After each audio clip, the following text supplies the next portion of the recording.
Ulangan pasal 21. Cara mengadakan pendamaian karena pembunuhan oleh seorang yang tak dikenal. Apabila di tanah yang diberikan Tuhan Allahmu kepadamu untuk menjadi milikmu, terdapat seorang yang mati terbunuh di padang, dengan tidak diketahui siapa yang membunuhnya, maka haruslah para tua-tuamu dan para hakimmu keluar mengukur jarak ke kota-kota yang di sekeliling orang yang terbunuh itu. Kota yang ternyata paling dekat dengan tempat orang yang terbunuh itu. Para tua-tua kota itulah harus mengambil seekor lembu betina yang muda, yang belum pernah dipakai, yang belum pernah menghela dengan kuk. Para tua-tua kota itu haruslah membawa lembu muda itu ke suatu lembah yang selalu berair dan yang belum pernah dikerjakan atau ditaburi. Dan di sana, di lembah itu, haruslah mereka mematahkan batang leher lembu muda itu. Imam-imam Bani Lewi haruslah tampil ke depan, sebab merekalah yang dipilih Tuhan Allahmu untuk melayani Dia dan untuk memberi berkat demi nama Tuhan.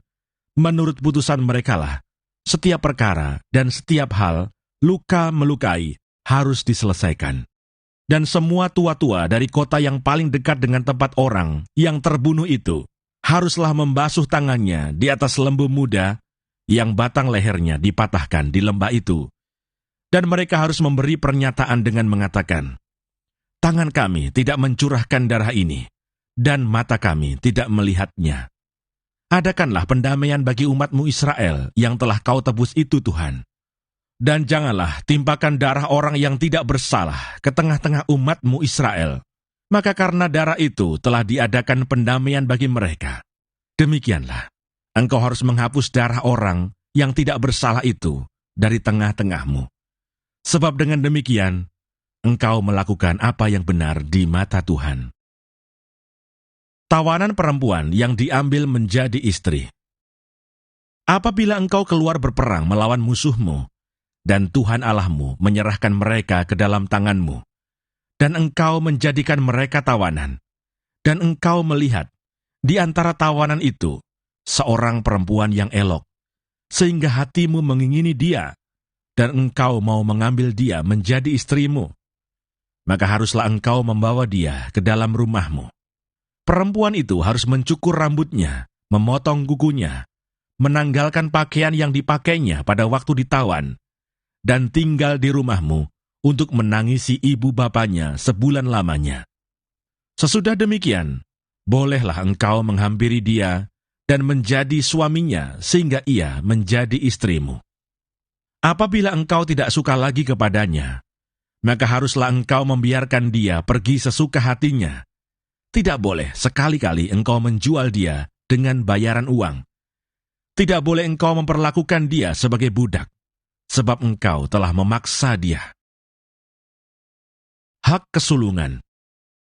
Apabila seorang mempunyai dua orang istri, yang seorang dicintai dan yang lain tidak dicintainya, dan mereka melahirkan anak-anak lelaki baginya, baik istri yang dicintai maupun istri yang tidak dicintai, dan anak sulung adalah dari istri yang tidak dicintai, maka pada waktu ia membagi warisan harta kepunyaannya kepada anak-anaknya itu, tidaklah boleh ia memberikan bagian anak sulung kepada anak dari istri yang dicintai, merugikan anak dari istri yang tidak dicintai, yang adalah anak sulung.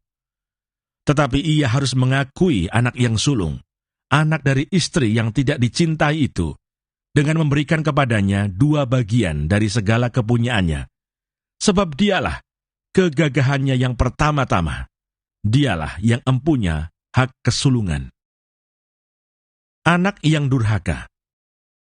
Apabila seseorang mempunyai anak laki-laki yang degil dan membangkang, yang tidak mau mendengarkan perkataan ayahnya dan ibunya, dan walaupun mereka menghajar dia, tidak juga ia mendengarkan mereka, maka haruslah ayahnya dan ibunya memegang dia dan membawa dia keluar kepada para tua-tua kotanya di pintu gerbang tempat kediamannya, dan harus berkata kepada para tua-tua kotanya, anak kami ini degil dan membangkang. Ia tidak mau mendengarkan perkataan kami. Ia seorang pelahap dan peminum.